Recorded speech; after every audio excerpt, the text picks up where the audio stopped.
Selamat datang para subscriber Senja Bahagia. Adakah penderitaan yang lebih menyakitkan daripada pengkhianatan di dunia ini? Terlebih lagi jika pengkhianatan itu datang dari dua orang yang paling saya cintai dan percayai di dunia. Dulu, saya menganggap diri saya adalah wanita paling bahagia di dunia. Saya memiliki segalanya. Suami yang sukses dan penuh kasih, serta keluarga yang harmonis. Setidaknya, sampai sore yang menentukan itu tiba. Pada sore yang seharusnya dipenuhi tawa itu, seluruh tubuh saya membeku di balik pintu garasi. Saya telah menyaksikan pemandangan menjijikan yang tidak akan pernah bisa saya lupakan seumur hidup, bahkan jika saya terlahir kembali. Hari itu adalah Sabtu sore, dan kami sekeluarga berencana mengadakan pesta barbeque di halaman belakang. Suami saya, Baskara, berkata bahwa ia tidak bisa menunggu saya yang hendak pergi berbelanja karena ada masalah mendesak di kantor yang harus ia selesaikan. Adik ipar saya, Rania, juga mengatakan ia merasa sedikit tidak enak badan dan pamit untuk naik ke kamarnya untuk beristirahat. Dengan hati gembira membayangkan akan memasak makanan lezat untuk seluruh keluarga, saya pun berangkat ke supermarket. Namun, di tengah jalan, saya tiba-tiba teringat bahwa dompet saya tertinggal di rumah, dan saya segera memutar balik mobil. Rumah kami yang bergaya villa di kawasan Sentul, Bogor, memiliki garasi luas yang sangat praktis karena terhubung langsung dengan dapur. Semakin dekat saya dengan garasi, jantung saya terasa semakin kencang. Garasi itu gelap, tetapi ada suara aneh yang menyelinap keluar. Desahan lirih, napas yang berat dan terengah-engah secara teratur. Intuisi seorang wanita memperingatkan saya bahwa sesuatu yang buruk sedang terjadi. Seluruh tubuh saya mulai gemetar. Dengan hati-hati, saya mendekati pintu garasi tanpa suara. Dan saat saya mengintip melalui celah pintu yang sedikit terbuka, dunia saya runtuh seketika. Dalam remang cahaya yang masuk melalui celah pintu, yang saya lihat adalah dua tubuh yang saling melilit di atas mobil Mercedes-Benz mewah yang saya berikan sebagai hadiah ulang tahun pernikahan kami. Punggung telanjang yang kokoh itu, dan tato naga yang sangat kukenal di bahu belakangnya. Pria itu tidak lain adalah suami saya, Baskara Wicaksono, dan wanita dengan rambut hitam panjang tergerai, bibir setengah terbuka dalam kenikmatan. Dia adalah istri dari adik suami saya, adik ipar yang selama ini saya sayangi dan perlakukan seperti adik kandung sendiri, Rania Anindita. Keduanya sedang bercinta di rumah saya, di atas mobil saya. Mereka sama sekali tidak menyadari bahwa saya, istri sekaligus kakak iparnya, sedang menyaksikan seluruh adegan kotor dan menjijikan ini tepat di luar pintu. Telinga saya berdenging, tenggorokan saya kering kerontang, saya tidak bisa berkata apa-apa, tas yang saya pegang jatuh ke lantai dengan suara gedebuk, saya hanya bisa berdiri di sana, menatap kosong pemandangan di depan mata dengan mata terbelalak. Rasa sakit, amarah, jijik semua perasaan itu bercampur aduk, merobek-robek jantung saya ingin berteriak.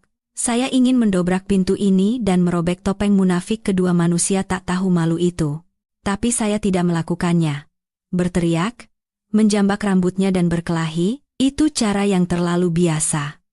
Itu mungkin bisa melampiaskan amarah sesaat, tetapi hanya akan membuat saya terlihat seperti wanita gila di mata orang lain. Mereka akan menyangkalnya, menyalahkan semuanya pada saya, dan mengatakan saya menderita cemburu buta. Tidak, saya tidak akan memberi mereka kesempatan itu. Tanpa suara, saya mundur dengan sangat perlahan. Air mata mulai mengalir, tapi itu bukan air mata kelemahan. Itu adalah air mata kebencian yang telah membeku menjadi es. Saya kembali masuk ke mobil dan mengendarainya ke gerbang depan. Lalu, seolah-olah baru saja tiba di rumah, saya menekan bel dengan keras. Beberapa menit kemudian, pintu depan terbuka. Rania, dia sudah berganti pakaian rapi dan rambutnya bahkan sudah diikat dengan rapi. Dia menatap saya dengan senyum manis yang munafik. "Loh, Mbak Laras, sudah pulang?" "Ah, iya. Dompetku ketinggalan, jadi aku kembali untuk mengambilnya," jawab saya dengan suara yang luar biasa tenang, bahkan saya sendiri terkejut. Saya melangkah masuk melewatinya, berusaha keras untuk tidak melihat bibirnya yang masih sedikit membengkak. Suami saya juga turun dari lantai 2. Dia juga sudah berganti dengan pakaian rumah yang bersih. "Sudah pulang sayang? Pas sekali, urusan kantor sudah beres, aku baru mau turun membantumu menyiapkan barbeque." Dia berkata begitu sambil mendekat untuk memeluk saya. Saya menghindar secara alami. Tidak usah. Aku ambil dompet dulu, harus cepat-cepat kembali ke supermarket. Sudah telat. Saya tidak memberinya kesempatan untuk menyentuh tubuh saya, dan langsung naik ke lantai 2. Malam itu, saya menyiapkan pesta barbeque seolah tidak terjadi apa-apa. Saya tertawa dan berbicara seperti biasa, menyuapi suami saya, dan menanyakan kabar adik ipar saya yang baik hati itu. Mereka tidak mencurigai saya sedikit pun. Mungkin dalam hati, mereka sedang menertawakan kebodohan saya. Setelah pesta yang penuh dengan kemunafikan menjijikan itu berakhir, saya masuk ke kamar mandi dan menyalakan shower dengan kencang. Itu untuk menyembunyikan suara tangisan yang ingin meledak. Saya berdiri di bawah shower, menggosok tubuh saya dengan gila seolah-olah mencoba membersihkan semua hal kotor dan menjijikan yang baru saja saya saksikan. Tapi saya tahu, ada noda yang tidak akan pernah bisa hilang selamanya. Setelah menenangkan diri, saya tahu apa yang harus saya lakukan. Saya tidak akan membuat keributan. Saya tidak akan membiarkan mereka tahu bahwa saya tahu segalanya. Saya akan memasang perangkap. Sebuah perangkap yang jauh lebih rapi dan kejam daripada pengkhianatan mereka. Malam itu, saat suami saya tertidur lelap, tiba saatnya untuk menjalankan rencana saya. Saya diam-diam turun ke garasi. Jaketnya tergantung di sana. Saya merogoh sakunya, dan menemukannya. Sebuah tub kecil pelumas berwarna biru transparan tanpa merek. Jantung saya sakit sekali lagi, tetapi akal sehat menekan semua emosi. Saya membawa pelumas itu ke ruang kerja. Saya membuka laci tempat kotak peralatan untuk memperbaiki barang-barang rumah. Dari sana, saya mengambil satu benda. Lem super kuat. Saya kembali ke kamar mandi dan mengunci pintu. Di bawah cahaya remang-remang, saya dengan tenang membuka tutup tub pelumas itu. Lalu perlahan, tapi dengan mantap, saya memeras seluruh isi sebotol lem super kuat ke dalamnya. Dengan menggunakan tusuk gigi kecil, saya mengaduknya dengan hati-hati agar lem itu tercampur sempurna dengan gel transparan tanpa meninggalkan jejak apapun. Setelah selesai, saya membersihkan mulut tub, menutupnya kembali, dan meletakkannya kembali ke tempat semula di saku jaket suami saya, seolah tidak terjadi apa-apa. Selama proses itu, tangan saya tidak gemetar, jantung saya tidak berdebar kencang. Di kepala saya hanya ada satu pikiran, kalian ingin bermain game kotor? Baiklah. Akan kubiarkan kalian bermain sampai tuntas. Kalian ingin bersenang-senang di belakangku? Baiklah. Akan kubuat kalian bersenang-senang sampai tidak akan pernah bisa terpisahkan selamanya. Saya tidak tahu kapan mereka akan menggunakannya. Mungkin besok, mungkin minggu depan. Tapi saya tahu, umpannya sudah terpasang. Dan saya tidak akan melakukan apa-apa.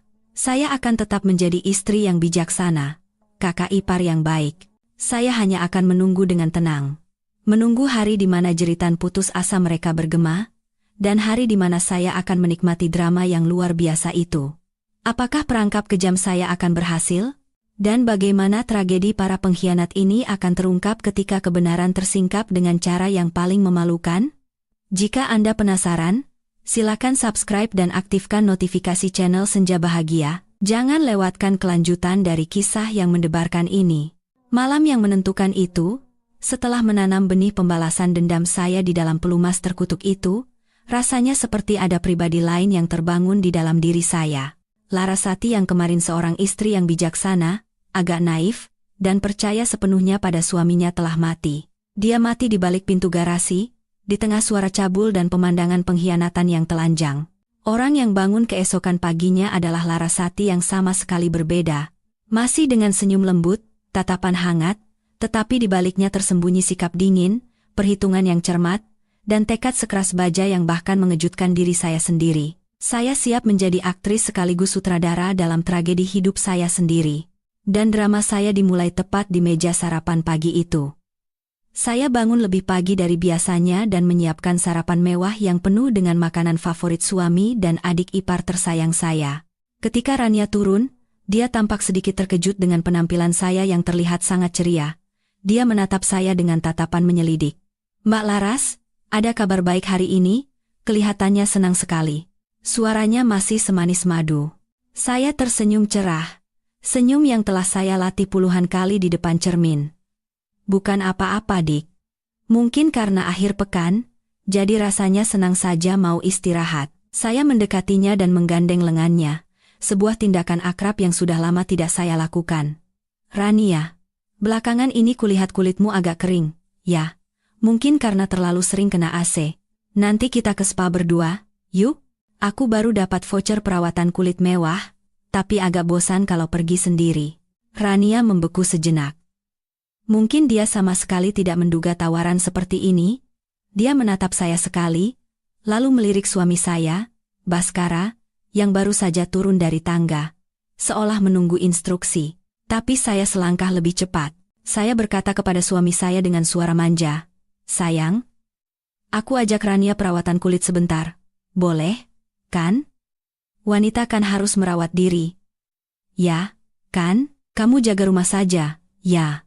"Oh, tidak, katanya kantor lagi sibuk." "Ya, pergi saja ke kantor, kerjakan urusanmu, urusan rumah biar aku yang urus." Saya sengaja berakting seperti istri yang tidak curiga apa-apa.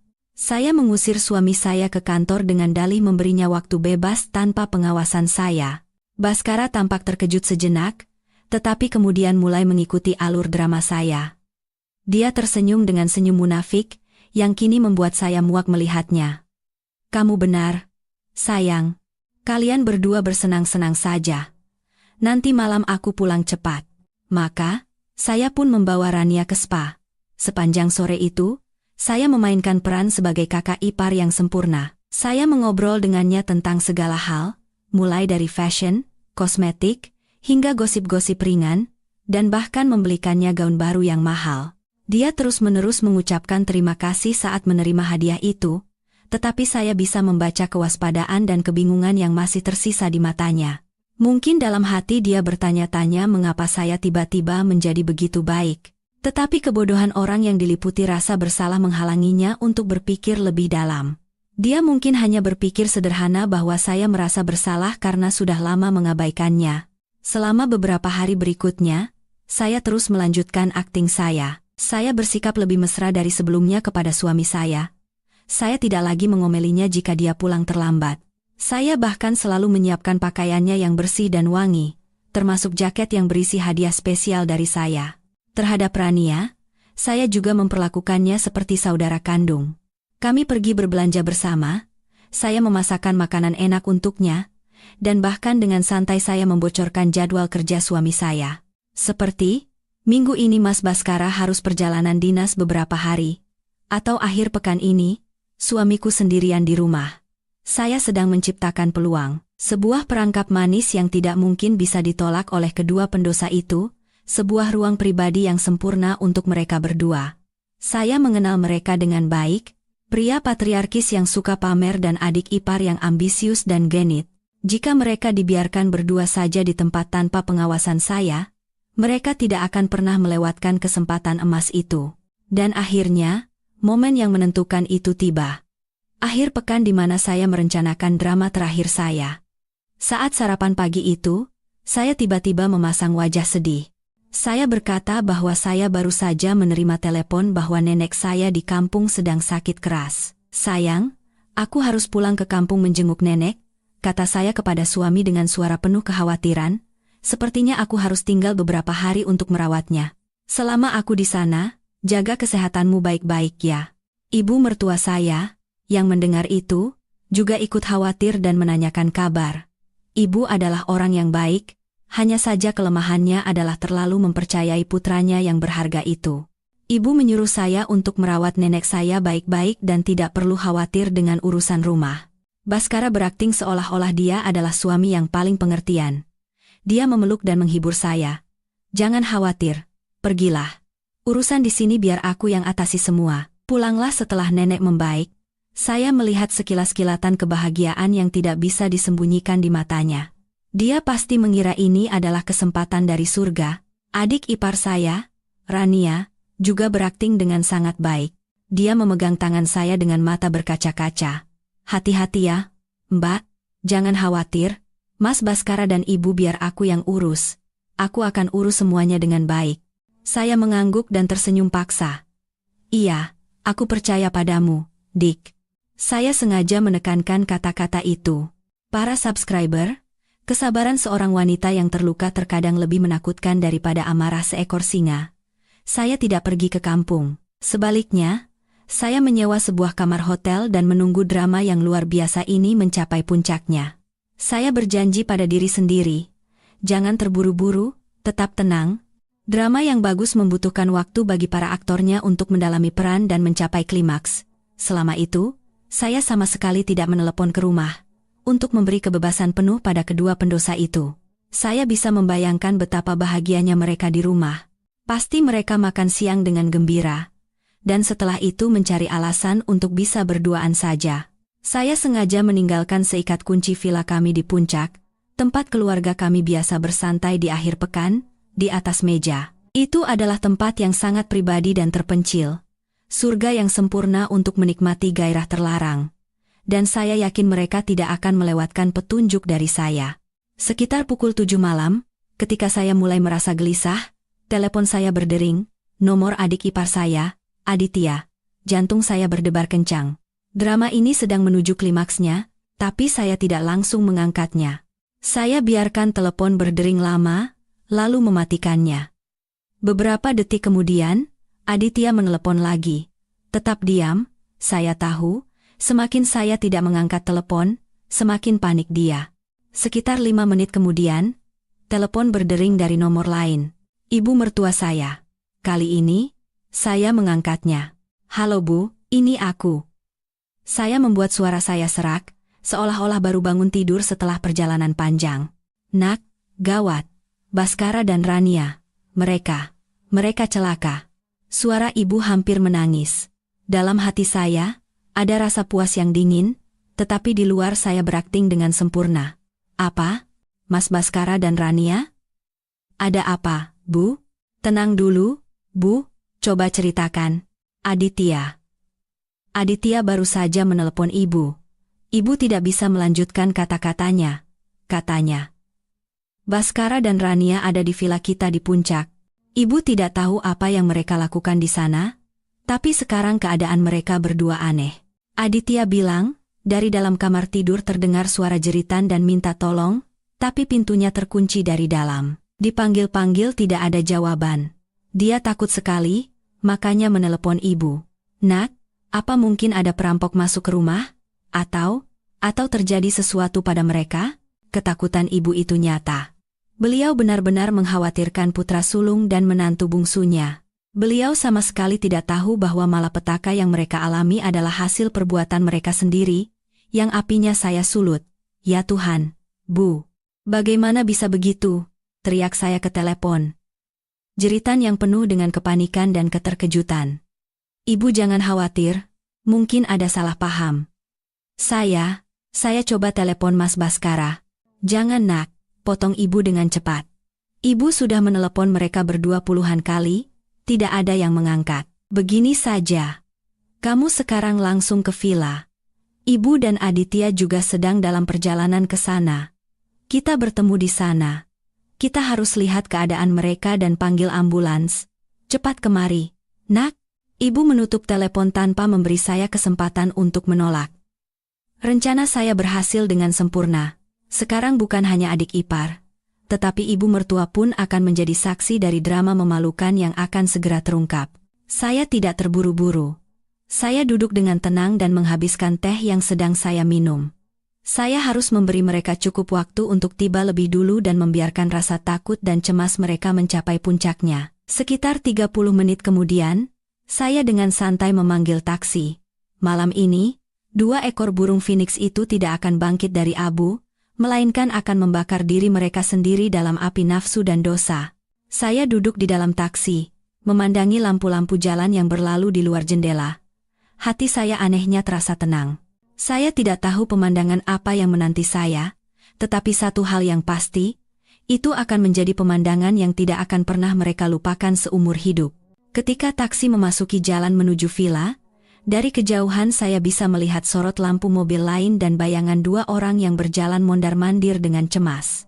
Ibu mertua dan adik ipar saya, Aditya, waktunya tirai drama ini ditutup. Saya membayar taksi dan bergegas menghampiri mereka. Dengan penampilan seorang istri dan kakak ipar yang khawatir, Saya berkata dengan suara panik dan cemas, "Ibu, Aditya, ada apa ini? Di mana Mas Baskara dan Rania?" Ibu mertua saya kehilangan kendali begitu melihat saya. Dia berlari ke arah saya, memegang tangan saya, dan menangis tersedu-sedu. "Nak, kamu datang juga." Ibu takut sekali. Baskara dan Rania ada di dalam kamar tidur di lantai 2 itu. Pintunya terkunci dari dalam, dipanggil-panggil tidak ada jawaban, hanya terdengar suara rintihan dan tangisan samar dari dalam. Ibu takut. Sepertinya benar-benar terjadi sesuatu pada mereka. Aditya, suami Rania, juga pucat pasi. Dia berkata dengan terbata-bata, "Mbak, saya juga dengar suara Mas Baskara minta tolong. Tapi suaranya pelan sekali. Apa mungkin ada perampok masuk dan menyandera Mas dan Mbak Rania?" Saya melihat wajah ketakutan mereka dan merasakan kepuasan yang dingin di dalam hati, tetapi di luar saya menampilkan akting yang sempurna. Saya berpura-pura sangat ketakutan. "Ya Tuhan, bagaimana bisa begini? Ini ada kunci serep. Aditya, cepat buka pintunya." Tangan Aditya begitu gemetar sehingga dia bahkan tidak bisa memasukkan kunci dengan benar ke lubangnya. Tapi pintunya digerendel dari dalam. "Mbak, tidak bisa dibuka dengan kunci ini. Kalau begitu kita dobrak saja," teriak saya dengan tegas, seperti orang yang berada dalam situasi darurat. Aditya tenaganya lebih kuat. "Dobrak pintunya, cepat. Kita harus menyelamatkan Mas dan Mbak Rania." Kata-kata saya sepertinya menyadarkan Aditya. Dia tidak lagi ragu-ragu, mundur beberapa langkah, mengambil ancang-ancang, dan menabrakkan bahunya dengan sekuat tenaga ke pintu kayu jati yang kokoh itu. Brak, pintu bergetar hebat, tetapi tidak bergeming.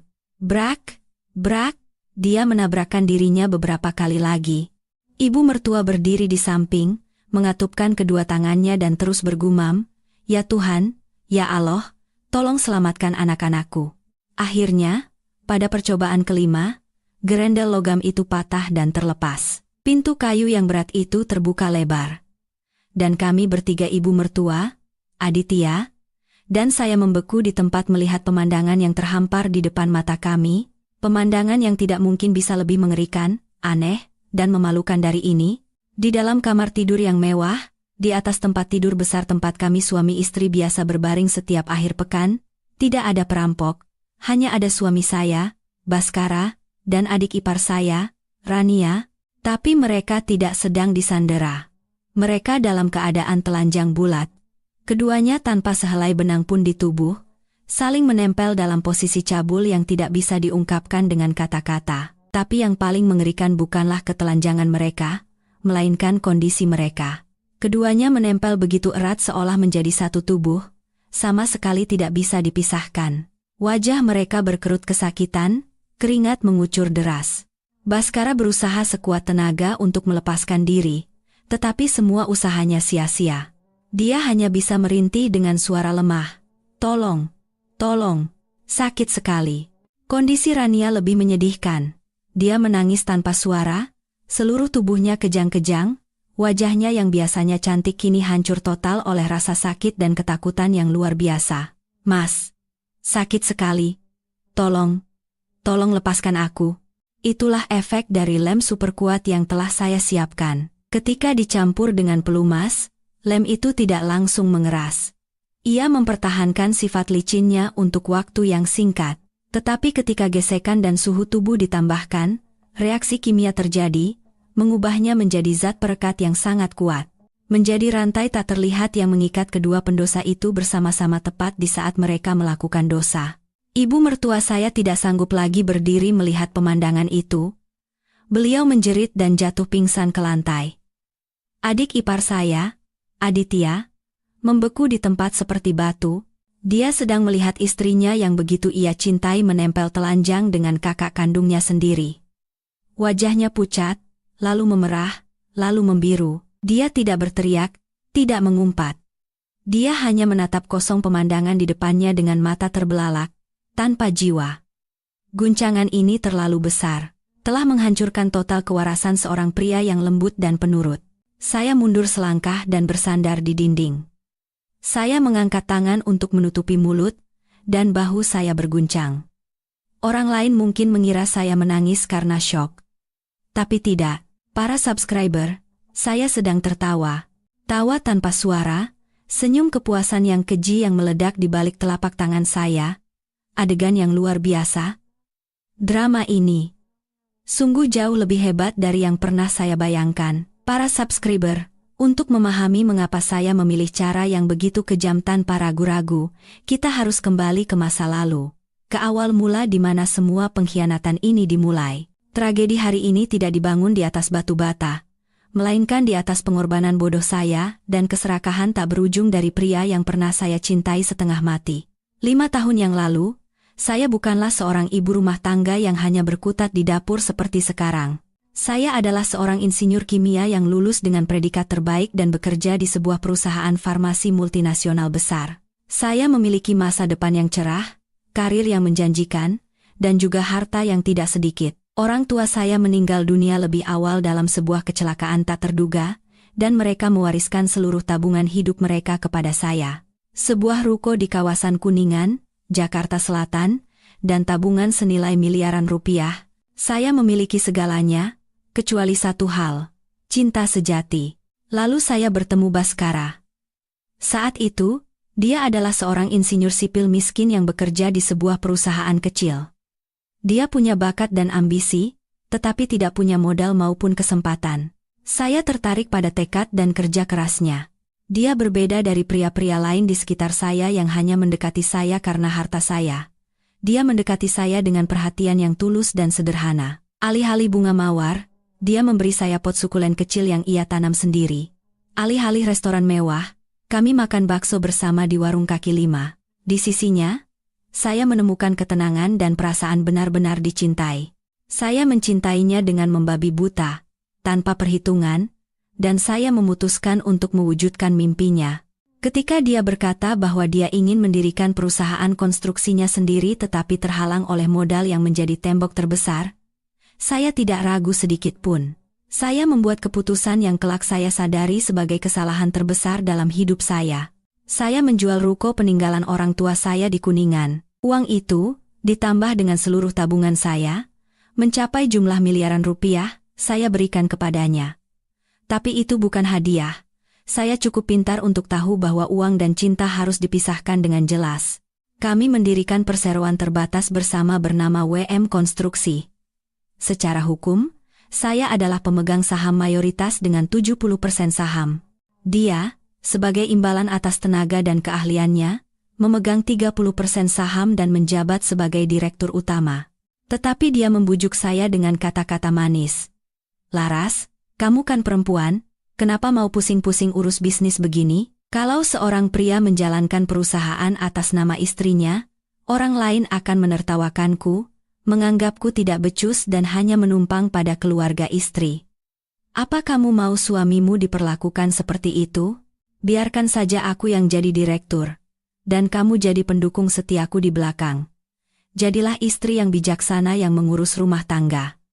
Aku janji, aku tidak akan pernah mengkhianati hatimu. Semua yang aku hasilkan adalah milikmu." Saya percaya pada janji itu. Saya dibutakan oleh kata-kata tentang harga diri pria dan martabat suami. Saya setuju.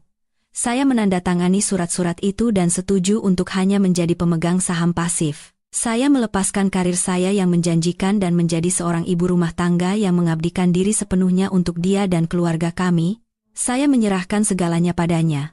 Uang saya, karir saya, dan bahkan kendali atas hidup saya.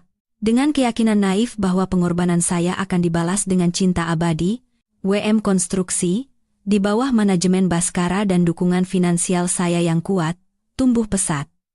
Dia memang berbakat, dan begitu diberi kesempatan, bakatnya mekar sepenuhnya. Dia memenangkan satu persatu proyek besar dan membangun reputasi di industrinya. Uang mulai mengalir deras.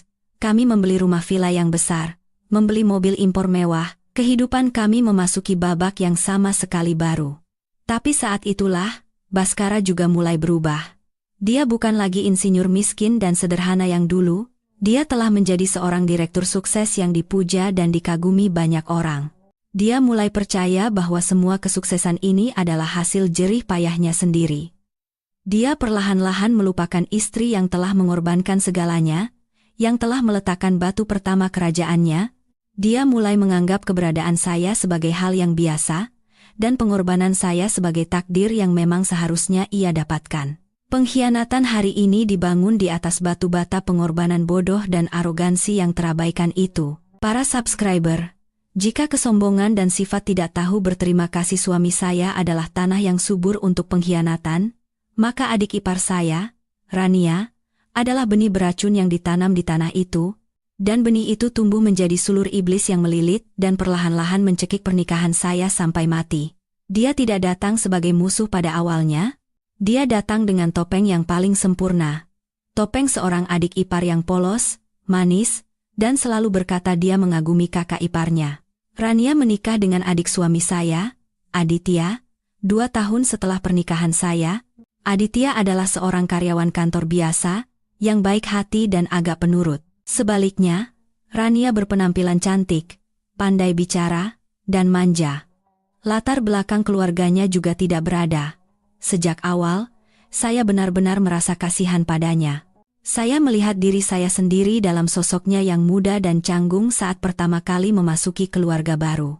Saya berjanji pada diri sendiri, sebagai istri tertua, sebagai mbak, saya bertanggung jawab untuk menyayangi, menjaga, dan membimbingnya. Dan saya melakukannya. Saya memperlakukannya seperti adik kandung sendiri. Mulai dari urusan dapur, cara menghadapi ibu mertua, hingga cara mengurus suami, saya ajarkan semuanya satu persatu. Tanpa menyembunyikan apapun, ketika dia mengeluh bahwa pekerjaan kantornya membosankan dan gajinya kecil, saya meminta suami saya, Baskara, untuk memasukkannya ke WM Konstruksi. Dengan satu kata dari saya, dia dengan mudah mendapatkan posisi nyaman di tim administrasi dengan gaji tinggi yang bahkan tidak pernah ia impikan. Ketika mereka berdua kesulitan keuangan dan ingin mengajukan KPR apartemen, saya sendiri yang menjadi penjamin dan meminjamkan uang dalam jumlah besar tanpa bunga. Saya melakukan semua itu tanpa pamrih, dengan hati yang tulus. Saya pikir hubungan kami sebagai ipar akan selalu seerat ini. Saya dengan naifnya percaya pada ucapan terima kasihnya yang tak henti-hentinya, pelukannya yang hangat, dan tatapan matanya yang penuh kekaguman. Mbak Laras beruntung sekali. Ya, katanya selalu kepada saya, dengan suara penuh iri. Sudah cantik dan pintar, dapat suami seperti Mas Baskara yang sukses dan sayang istri lagi. Coba aku bisa seperti Mbak, walau setengahnya saja. Saat itu, saya hanya merasa senang dan bangga mendengar kata-kata itu. Saya tidak menyadari, di balik topeng kekaguman itu, api cemburu dan kebencian diam-diam membara. Dia tidak mengagumi saya. Dia menginginkan semua yang saya miliki, kehidupan mewah di rumah ini, pengakuan dari ibu mertua, dan yang terpenting, suami saya yang sukses dan berkuasa. Dia mulai menjalankan rencananya dengan sangat lihai. Dia tidak pernah menjelek-jelekan saya. Sebaliknya, dia memuji saya di depan semua orang. Tapi itu adalah pujian beracun dengan maksud tersembunyi. Di depan ibu mertua, dia akan berkata dengan santai, "Bu, tadi Rania lihat Mbak Laras beli tas desainer baru lagi. Loh, cantik sekali. Memang selera Mbak Laras bagus, ya?" Seolah memuji, tetapi dia diam-diam menanamkan pikiran di benak ibu mertua bahwa saya adalah menantu yang boros dan suka berfoya-foya. Di depan suami saya, dia menggunakan cara lain, dia mendekatinya dengan alasan menanyakan pekerjaan, lalu berpura-pura lemah dan malang. "Mas Baskara, aku akhir-akhir ini capek sekali. Suamiku itu orangnya pasrah dengan keadaan, tidak ada kemauan untuk maju. Kalau lihat Mas, aku jadi kagum sekali. Coba suamiku punya sedikit saja sisi tegas dan jantan seperti Mas."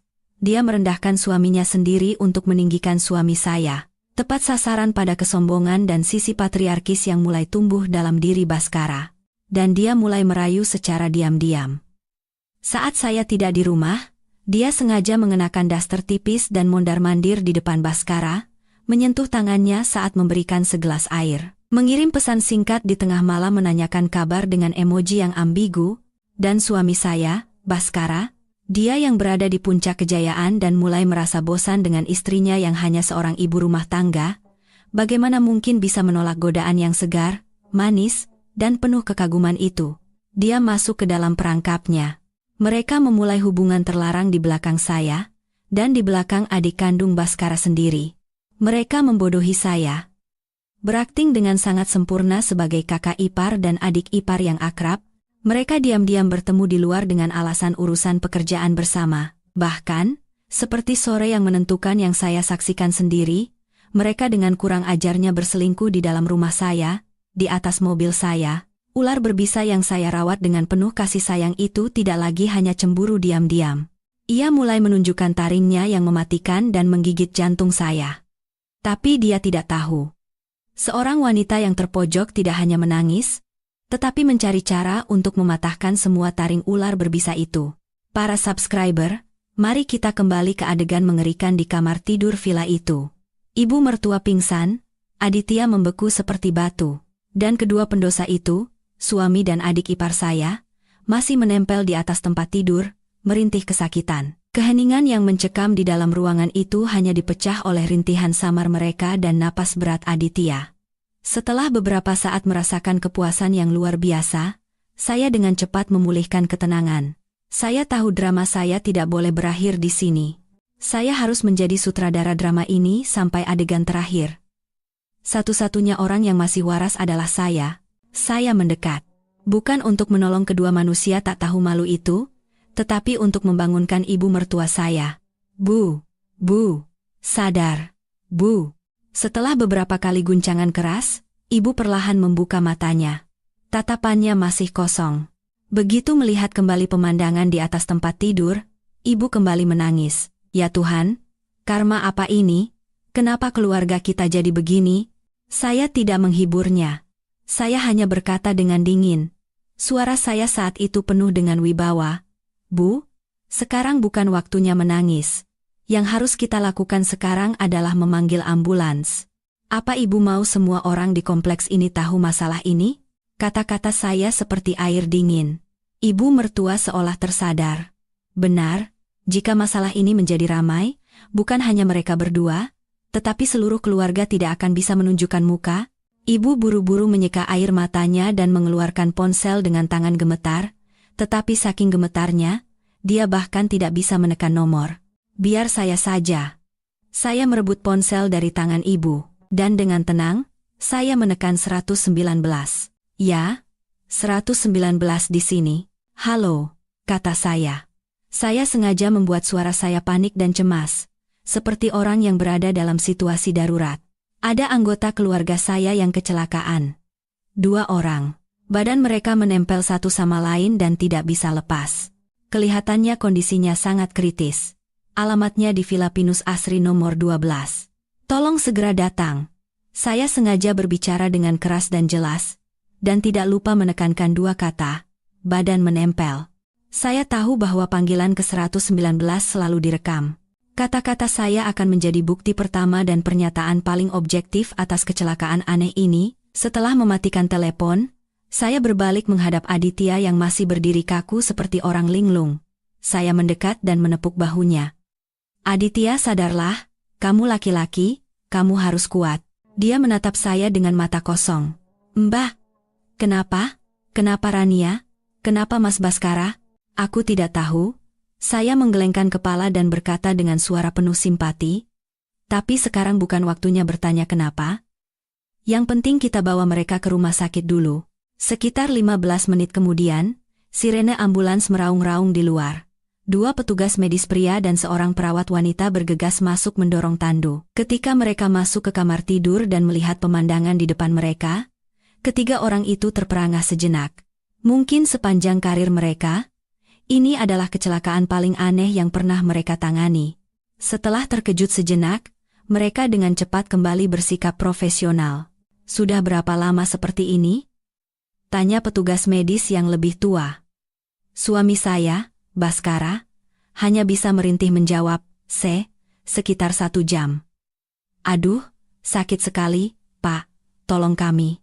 Petugas medis mulai memeriksa kondisi mereka. Mereka mencoba memisahkan keduanya, tetapi semua upaya gagal. Tidak bisa, kata petugas medis itu. Terlalu rekat. Harus segera dibawa ke rumah sakit, hanya bisa dipisahkan dengan prosedur khusus. Kalau dibiarkan terlalu lama dalam kondisi ini, bisa terjadi nekrosis jaringan dan kondisi berbahaya lainnya. Dan drama yang paling memalukan pun dimulai. Karena tidak bisa dipisahkan, itu berarti mereka harus diangkut ke ambulans dalam posisi memalukan itu. Kedua petugas medis itu sangat kesulitan memindahkan mereka yang saling menempel ke atas tandu. Perawat wanita dengan cepat mengambil selimut tipis dan menutupi mereka, tetapi selimut itu terlalu kecil untuk menutupi seluruh tubuh telanjang dan posisi aneh mereka. Maka, komedi tragis itu pun berlangsung. Tandu yang membawa dua orang telanjang yang saling menempel itu diusung keluar dari kamar, melewati ruang tamu, dan menuju halaman. Saat itu, beberapa tetangga yang penasaran dengan keributan dan sirene ambulans keluar untuk melihat. Mereka berbisik-bisik dan menunjuk-nunjuk dari luar gerbang. "Loh, ada apa di rumah itu?" Katanya kecelakaan, tapi kok aneh, ya? Kenapa satu tandu diangkut dua orang begitu? Itu sepertinya tidak pakai baju. Ribuan bisikan dan tatapan penasaran menjadi ribuan jarum yang menusuk kulit suami dan adik ipar saya. Mereka mencoba menyembunyikan wajah di balik selimut untuk menghindari rasa malu, tetapi mereka tidak bisa lari dari penghinaan yang mengerikan ini. Ibu mertua dan Aditya menunduk dalam-dalam, tidak berani menatap siapapun. Saya berjalan paling belakang, tetap memasang wajah khawatir dan cemas, tetapi jauh di dalam hati, saya merasakan kepuasan yang tak terkatakan. Ini baru permulaan. Penderitaan fisik yang mereka alami, tidak ada apa-apanya dibandingkan dengan penghinaan mental yang akan mereka tanggung. Saya sudah bilang, kan? Mereka akan membayar harga yang sangat mahal. Dan harga itu baru saja mulai dihitung. Ambulans meraung-raung membelah malam yang sunyi di puncak, melaju kencang menuju rumah sakit umum di kota. Udara di dalam mobil terasa lebih berat dan menyesakan daripada di kamar tidur terkutuk itu. Suami saya, Baskara, dan adik ipar saya, Rania, di bawah selimut tipis itu, gemetar bukan hanya karena kesakitan, tetapi juga karena rasa malu. Rintihan samar mereka bercampur dengan suara sirene yang melengking, menjadi musik latar yang tragis bagi masa depan mereka yang telah hancur. Saya, ibu mertua, dan Aditya duduk di kursi seberang tanpa berkata apa-apa. Masing-masing tenggelam dalam badai pikirannya sendiri. Ketika mobil berhenti di depan unit gawat darurat, UGD, rumah sakit, adegan yang kacau dan menggelikan itu berlanjut. Perawat dan dokter yang sudah dihubungi sebelumnya bergegas keluar mendorong Brankar. Tetapi ketika mereka membuka selimut untuk memeriksa kondisi pasien, semua orang terdiam sejenak. Tatapan penasaran dan bisikan dari pasien lain dan keluarga mereka di koridor kembali menghujani kami. Bisikan-bisikan itu sekali lagi menggoreskan luka yang dalam di hati keluarga kami. Ibu mertua harus berpegangan erat pada lengan Aditya, agar bisa tetap berdiri. Rambutnya yang biasanya disanggul rapi kini acak-acakan, dan dalam sekejap beliau terlihat 10 tahun lebih tua. Aditya hanya menatap kosong ke pintu UGD tempat istri dan kakaknya dibawa masuk, dengan mata tanpa jiwa. Saya tidak tahu apa yang ada di pikirannya, mungkin benaknya benar-benar kosong. Kami diminta menunggu di luar. Waktu berjalan lambat dan berat, setiap detiknya terasa seperti siksaan. Saya duduk di kursi ruang tunggu yang dingin, menatap pintu UGD yang tertutup rapat. Di hati saya, tidak ada sedikit pun kekhawatiran. Saya tidak khawatir tentang nyawa mereka. Saya tahu lem super kuat memang beracun, tetapi karena sudah diencerkan dan hanya mengenai kulit, itu tidak akan merenggut nyawa mereka. Itu hanya akan memberikan rasa sakit dan penghinaan, dan itulah yang saya inginkan. Saya dan ibu mertua duduk di kursi ruang tunggu yang dingin. Ibu tidak lagi menangis. Beliau hanya membeku seperti batu, menatap kosong ke udara. Keheningan ibu lebih menakutkan daripada tangisannya. Saya tahu, di dalam benak ibu, sebuah dunia sedang runtuh. Ibu mertua saya adalah wanita yang kuat dan agak dominan. Beliau ditinggal mati suaminya sejak dini dan seorang diri membesarkan kedua putranya dengan baik. Seumur hidupnya, kebanggaan terbesar dan satu-satunya alasan hidup ibu adalah kedua putranya. Ibu selalu membanggakan bahwa beliau telah membesarkan dua putra yang sukses dan berbakti. Putra sulungnya, Baskara, adalah seorang direktur yang kompeten, pilar ekonomi keluarga. Putra bungsunya, Aditya, baik hati dan penurut, menjadi sandaran emosional ibu. Ibu sangat yakin bahwa keluarga kami adalah keluarga yang teladan, harmonis, bahagia, tanpa celah sedikit pun. Ibu juga sangat menyayangi saya. Saya tahu itu. Karena saya adalah menantu yang pandai mengurus rumah tangga dan, yang terpenting, mendukung kesuksesan putranya yang berharga itu. Ibu juga menghormati saya karena beliau tahu saya memiliki andil besar dalam kesuksesan Baskara. Hubungan kami sebagai mertua dan menantu, meskipun tidak terlalu dekat, selalu dilandasi rasa hormat. Tapi semua kebanggaan dan keyakinan itu hancur berkeping-keping dalam satu malam. Putra sulungnya yang selalu ia banggakan, yang kompeten dan teladan, ternyata adalah pria tak tahu malu yang berselingkuh dengan adik iparnya sendiri. Putra bungsunya yang ia anggap baik dan penurut, ternyata adalah suami tidak becus yang bahkan tidak tahu telah dikhianati oleh istri dan kakak kandungnya sendiri. Dan menantu bungsunya yang selalu ia sayangi, ternyata adalah wanita jalang yang menggoda kakak iparnya. 3 orang yang paling ibu cintai dan percayai semuanya telah mengkhianatinya, dan membuat keluarga teladannya menjadi bahan tertawaan dunia. Guncangan ini terlalu besar untuk ditanggung oleh seorang wanita yang telah memasuki usia senja. Ibu menoleh ke arah saya. Di matanya, tidak ada lagi ketegasan atau wibawa seorang ibu mertua. Yang tersisa hanyalah kelelahan yang luar biasa, kehampaan, dan rasa malu yang mendalam.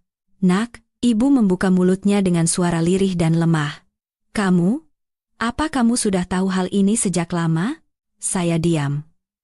Keheningan saya adalah jawabannya. Ibu mengangguk samar, dan senyum pahit tersungging di bibirnya. Begitu, ya. Ibu. Ibu benar-benar wanita tua yang bodoh, terjadi hal seburuk ini di dalam rumah, dan ibu sama sekali tidak tahu. Aku selalu membanggakan mereka. Ibu. Ibu benar-benar minta maaf padamu.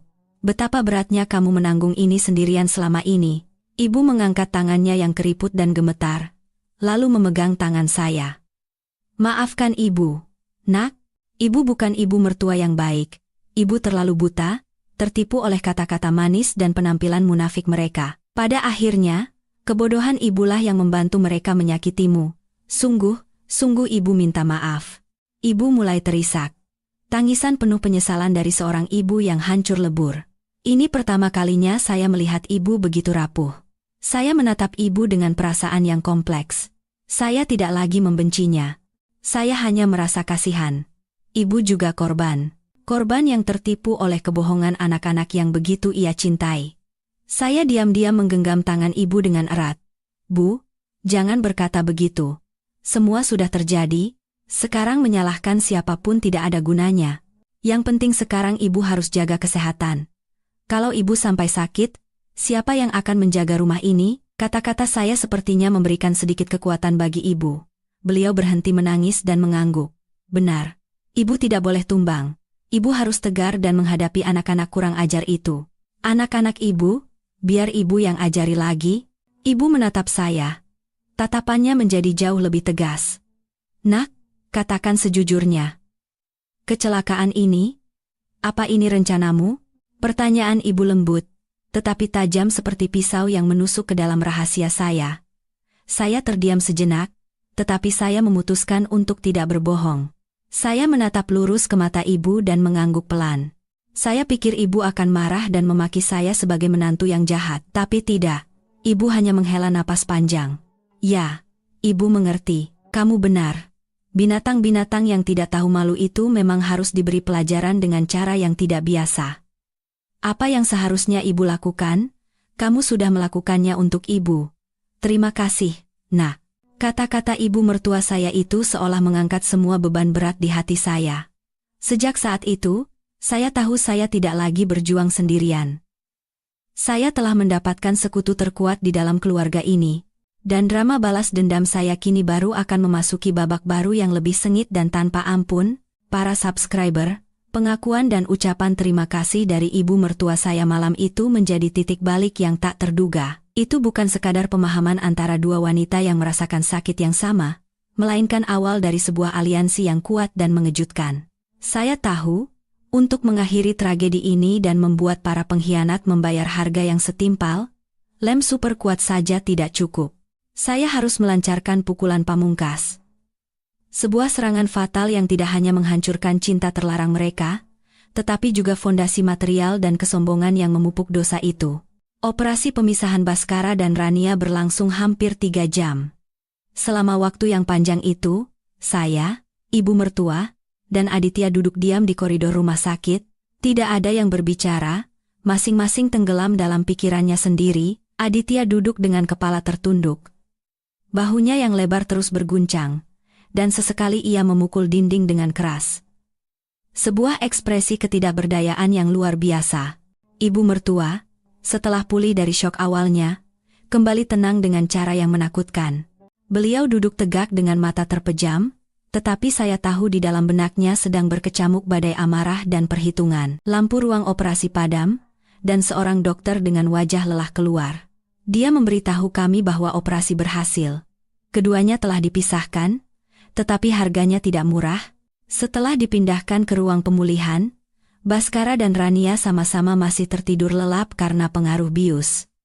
Kami diizinkan menjenguk sebentar, melihat keduanya terbaring di ranjang terpisah, dengan perban putih dan wajah pucat penuh penderitaan.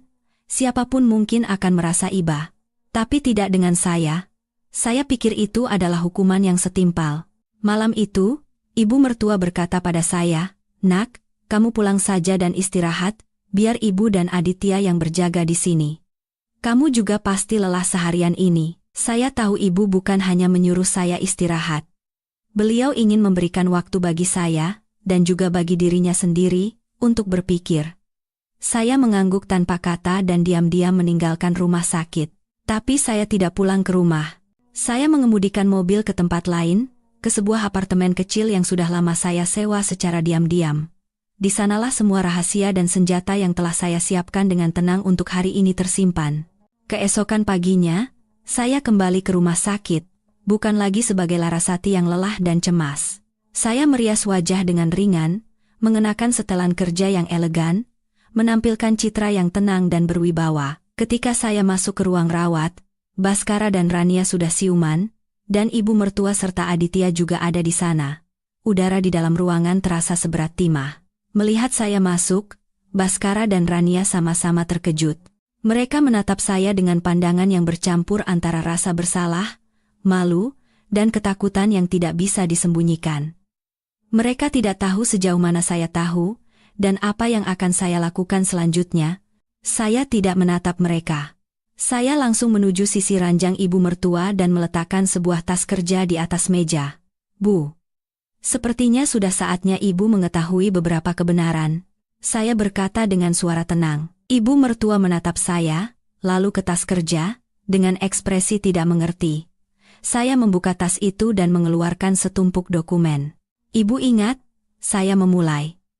5 tahun yang lalu, saat WM Konstruksi didirikan, saya yang menanamkan seluruh modalnya, hampir miliaran rupiah. Tapi demi menjaga martabat Mas Baskara, saya setuju dia yang menjadi direktur utama dan saya mundur sebagai pemegang saham pasif. Saya meletakkan perjanjian investasi awal, yang ditandatangani oleh saya dan Baskara, di atas meja. Secara hukum, saya masih pemegang saham mayoritas perusahaan ini dengan 70% saham. Artinya, secara hukum, penentu akhir di perusahaan ini bukanlah Mas Baskara, melainkan saya. Ruangan menjadi sunyi senyap. Baskara dan Rania menatap saya dengan mata terbelalak. Mungkin mereka tidak pernah membayangkan bahwa istri dan kakak ipar yang selama ini penurut dan hanya ibu rumah tangga, ternyata begitu cermat dan teliti secara hukum. Ibu mertua hanya diam. Beliau sepertinya mulai menyadari bahwa permainan ini jauh lebih rumit dari yang ia kira. Saya melanjutkan, mengeluarkan kartu truf kedua saya, setumpuk dokumen lain, dan ini juga. "Bu, rumah villa yang kita tinggali, mobil Mercedes yang dipakai Mas Baskara, dan apartemen yang ditempati Aditya dan Rania. Apa ibu tahu semua properti ini atas nama siapa?" Saya membalik satu persatu sertifikat hak milik dan BPKB mobil. Di kolom pemilik, hanya ada satu nama, Larasati Prameswari. Sejak awal, saat membeli aset-aset ini dengan uang saya meminta semuanya diatasnamakan saya. Baskara pun setuju. Katanya itu adalah cara untuk membuktikan cinta dan terima kasihnya pada saya. Saya melirik Baskara dengan tatapan penuh cemooh. Hanya saja, sepertinya dia sudah lupa dengan janji itu. Baskara tidak bisa lagi berbaring diam. Dia mencoba bangkit, tetapi meringis kesakitan karena lukanya. "Laras, bagaimana? Bagaimana bisa kamu melakukan ini?" tanyanya terbata-bata. "Melakukan apa?" sindir saya. "Saya hanya mengingatkanmu. Semua yang kamu miliki, karirmu, posisimu, rumah, mobil, semuanya adalah pemberian dariku. Kamu tidak pernah benar-benar memilikinya. Kamu hanya kuizinkan untuk memakainya." Dan saya melancarkan serangan pamungkas. Saya mengeluarkan ponsel saya. "Ibu pikir saya baru tahu hubungan mereka berdua kemarin?" "Tidak, Bu. Saya sudah tahu sejak lama." Saya memutar sebuah video. Itu adalah rekaman dari kamera pengawas yang saya pasang diam-diam di ruang tamu. Video itu menunjukkan adegan Bhaskara dan Rania yang diam-diam berpelukan dan berciuman di sofa rumah saat saya pergi ke kampung. Kemudian, muncul serangkaian pesan mesra di antara mereka, yang berhasil saya pulihkan secara teknis dari tablet lama milik Rania. "Rania, kangen setengah mati. Ingin kamu ada di sini sekarang." "Sabar ya Mas, tunggu istri cerewetmu itu pergi." Aku langsung lari ke sana. Bukti-bukti itu disajikan satu persatu, jelas, tajam, dan tak terbantahkan. Seperti palu godam yang terus-menerus menghantam, menghancurkan semua alibi dan kemunafikan. Serangan pamungkas saya telah dilancarkan. Saya tidak hanya menunjukkan kekuatan finansial saya kepada mereka, saya telah membongkar seluruh kebenaran kotor, membuktikan bahwa pengkhianatan mereka bukanlah kesalahan sesaat, melainkan sebuah perselingkuhan yang telah lama direncanakan dan penuh dengan kebohongan. Para subscriber, ketika semua bukti yang tak terbantahkan itu terungkap, dan wajah asli kedua pendosa itu dikupas tanpa ampun, drama yang paling menyedihkan pun dimulai. Di ambang kehilangan segalanya, harta, kehormatan, dan bahkan ikatan keluarga, Bhaskara dan Rania tidak punya pilihan lain selain berakting menyesal. Yang memulai lebih dulu adalah suami saya, Bhaskara. Tanpa mempedulikan lukanya yang masih sakit, dia merangkak turun dari ranjang rumah sakit. Dengan terhuyung-huyung, dia mendekat dan berlutut di lantai dingin di hadapan saya dan ibu mertua. "Ibu, Laras, aku salah." Dia mengangkat wajahnya yang berlinang air mata. "Ini semua salahku. Aku memang bajingan, aku bukan suami yang baik, bukan kakak yang baik. Aku seperti kesetanan. Aku tergoda sesaat dan melakukan perbuatan biadab ini. Ibu, Laras, tolong maafkan aku sekali ini saja. Aku bersumpah, tidak akan pernah ada lagi kejadian seperti ini. Aku akan putus total dengan Rania. Aku hanya akan hidup untukmu dan keluarga kita. Tolong jangan tinggalkan aku, Laras." Dia menangis dan memohon dengan putus asa, mencoba meraih belas kasihan, meraih sisa-sisa perasaan yang mungkin masih ada di hati seorang wanita. Rekan mainnya, Rania, tidak mau kalah. Dia juga mencoba bangkit, tetapi sepertinya lukanya lebih sakit, jadi dia hanya bisa tersungkur di tempat tidur sambil terisak-isak. "Ibu, Mbak, saya juga salah," katanya sambil menangis. "Saya memang wanita jalang yang tidak tahu malu. Ini semua karena saya. Saya yang tidak bisa menjaga diri, saya yang menggoda Mas Bhaskara. Saya telah mengkhianati kepercayaan Mbak, kepercayaan seluruh keluarga kita. Saya tidak pantas meminta maaf. Tapi tolong, jangan tinggalkan Mas Bhaskara karena kesalahan saya. Mas Bhaskara masih sangat mencintai Mbak. Biar semua dosanya saya yang tanggung sendiri." Para subscriber, lihatlah. Bahkan di saat seperti ini, dia masih berakting. Dengan menyalahkan semua pada dirinya, menjadikan dirinya korban yang malang, dia mencoba mendapatkan simpati dan meringankan dosa mereka berdua. Sungguh pasangan yang serasi. Yang satu menyalahkan godaan sesaat, yang satu lagi mengaku akan menanggung semua kesalahan. Drama yang sempurna. Jika saya adalah Larasati yang kemarin, mungkin hati saya akan luluh. Mungkin saya akan percaya pada air mata dan janji-janji itu. Tapi Larasati yang sekarang bukan lagi orang bodoh. Saya bisa melihat menembus isi hati mereka yang sebenarnya. Saya tahu, air mata itu bukan air mata penyesalan, melainkan air mata ketakutan. Mereka takut kehilangan perusahaan, rumah mewah, dan kehidupan nyaman yang mereka nikmati sekarang. Saya tidak berkata apa-apa, hanya menatap ibu mertua dengan tenang. Kini, yang akan menjatuhkan vonis bukanlah saya, melainkan ibu. Ibu duduk diam, menyaksikan drama kedua anaknya. Tidak ada emosi yang terlihat di wajahnya. Setelah permohonan itu mereda, ibu perlahan bangkit. Beliau tidak menghampiri putranya. Beliau berjalan ke arah ranjang menantu bungsunya, Rania. Beliau menatapnya dengan mata yang dingin dan penuh jarak. "Kamu bilang kamu akan menanggung semua dosanya?" tanya ibu dengan suara datar. "Baiklah. Akan kukabulkan permintaanmu." Ibu menoleh ke arah Aditya, yang sejak tadi berdiri diam seperti bayangan di sudut ruangan. "Aditya, kemari." Aditya mendekat perlahan, matanya masih kosong. Ibu meletakkan selembar kertas dan pulpen di atas meja. "Itu surat cerai. Ibu sudah siapkan untukmu. Tanda tangani, biarkan dia bebas, agar dia bisa menanggung dosanya sepuasnya." Kata-kata ibu mertua saya lembut, tetapi luar biasa kejam. Itu adalah pukulan terakhir yang tidak menyisakan jalan keluar apapun bagi Rania. Drama para pengkhianat ini, waktunya untuk berakhir. Para subscriber, ibu sudah siapkan untukmu. Tanda tangani. Kata-kata ibu mertua saya itu, bagaikan ketukan palu terakhir seorang hakim, telah menutup semua pintu harapan bagi adik ipar saya yang munafik itu. Topeng korban yang susah payah ia kenakan hancur berkeping-keping, menampakkan wajah aslinya yang penuh ketakutan dan keputusasaan. Dia menatap kosong surat cerai di atas meja, lalu menatap suaminya, Aditya, yang masih membeku seperti batu. Dia mulai menangis lagi, tapi kali ini bukan akting. Itu adalah ketakutan sejati dari seseorang yang akan kehilangan segalanya. "Mas Aditya, kamu tidak bisa melakukan ini padaku," isaknya, bergantung pada pria yang telah ia khianati dengan kejam. "Aku tahu aku salah. Aku hanya khilaf sesaat. Demi kebersamaan kita selama ini, tolong beri aku satu kesempatan lagi. Aku janji, aku bersumpah, tidak akan ada lagi kejadian seperti ini. Aku akan jadi istri yang baik. Aku akan melahirkan anak untukmu, tolong. Jangan tinggalkan aku." Dia percaya, dengan sifat Aditya yang baik dan penurut, jika dia menangis dan memohon, bahkan menjadikan calon anak sebagai umpan, suaminya akan luluh kembali. Dia sudah terbiasa memanipulasi pria ini, tapi dia salah.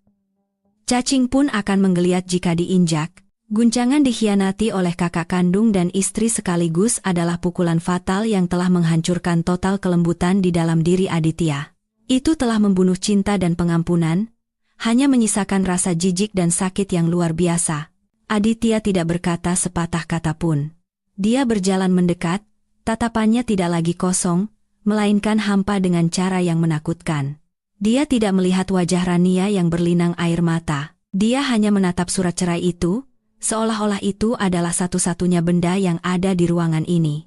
Dia mengambil pulpen yang diletakkan ibu.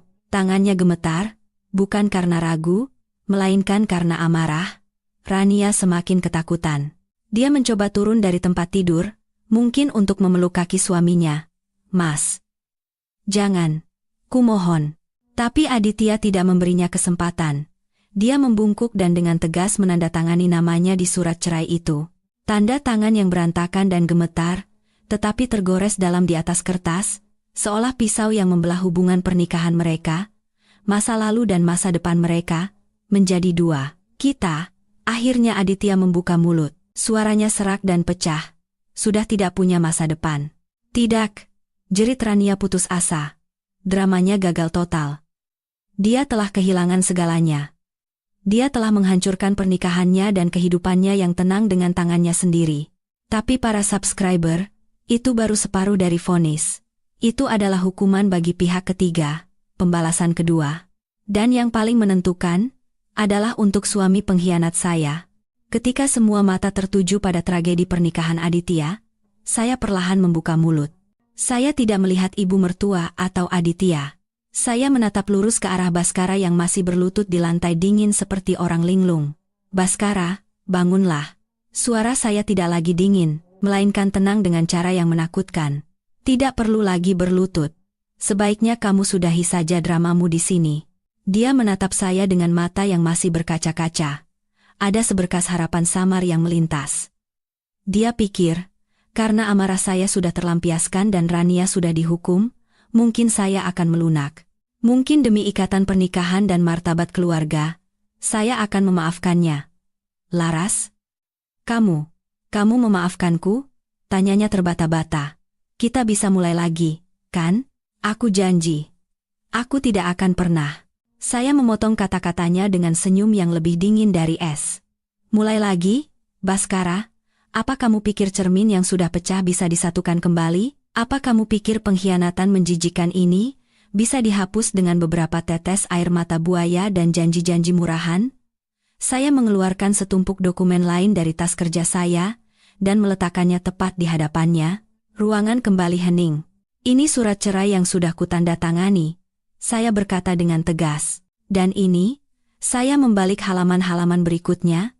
Suara saya datar dan jelas seperti seorang pengacara membacakan klausul. Adalah semua dokumen hukum yang menuntutmu untuk menyerahkan seluruh hak manajemen di WM Konstruksi dan 30% sahammu kepadaku, sesuai dengan perjanjian investasi awal kita 5 tahun lalu. Kamu punya waktu 24 jam untuk keluar dari rumah dan mengembalikan mobil Mercedes serta semua barang berharga lain yang atas namaku. Sederhananya, kamu harus pergi dengan tangan kosong, kata-kata saya. Tanpa sedikit pun belas kasihan, menghancurkan Baskara sepenuhnya. Dia menatap dengan mata terbelalak, tidak percaya dengan apa yang didengarnya. Laras? Kamu tidak bisa melakukan ini. Kamu bercanda, kan? Kamu mau membunuhku. Perusahaan itu juga ada darah dan keringatku di sana. Darah dan keringat? Saya balas mencemooh. Darah dan keringat yang mana? Waktu yang kamu habiskan untuk berselingkuh diam-diam dengan adik iparmu di belakangku? Atau ketekunanmu membelikan hadiah untuk selingkuhanmu dengan uang hasil pengorbanan seluruh hartaku? Jangan lupa, Baskara, kalau bukan karena rumah dan uang miliaran rupiah peninggalan orang tuaku waktu itu, kamu mungkin masih menjadi insinyur sipil serabutan yang mencari-cari pekerjaan. Aku memberimu segalanya, uang, kesempatan, dan martabat sebagai seorang direktur. Dan sekarang, aku punya hak penuh untuk mengambil kembali semua yang sejak awal memang milikku. Tidak. Aku tidak akan tanda tangan, teriaknya. Ketakutan berubah menjadi amarah. Aku tidak akan pernah tanda tangan. Kalau kamu melakukan ini, aku tidak punya apa-apa lagi. Aku akan mati. Kamu punya hak untuk tidak menandatanganinya. Jawab saya, masih dengan ketenangan yang kejam. Tapi jika kamu tidak tanda tangan, besok aku akan mengajukan gugatan resmi. Bukan hanya gugatan cerai biasa, tapi juga gugatan penipuan, penggelapan, dan perzinahan. Aku akan merilis semua bukti ini ke media. Saya menunjuk ponsel saya. Aku akan membuat seluruh dunia tahu bahwa direktur muda sukses Kang Min Hyuk, yang selalu bicara tentang etika bisnis, ternyata adalah seorang pecundang yang hidup menumpang pada istrinya dan berselingkuh dengan adik iparnya sendiri. Kita lihat saja nanti siapa yang masih mau menatap wajahmu. Pilihlah, tanda tangan dan pergi diam-diam, atau hancur secara sosial. Pembalasan dendam dimulai. Di satu sisi, Aditya dengan tegas menceraikan dan tidak memberikan harta gonogini apapun kepada Rania, membuatnya jatuh miskin dan terusir dari keluarga suaminya.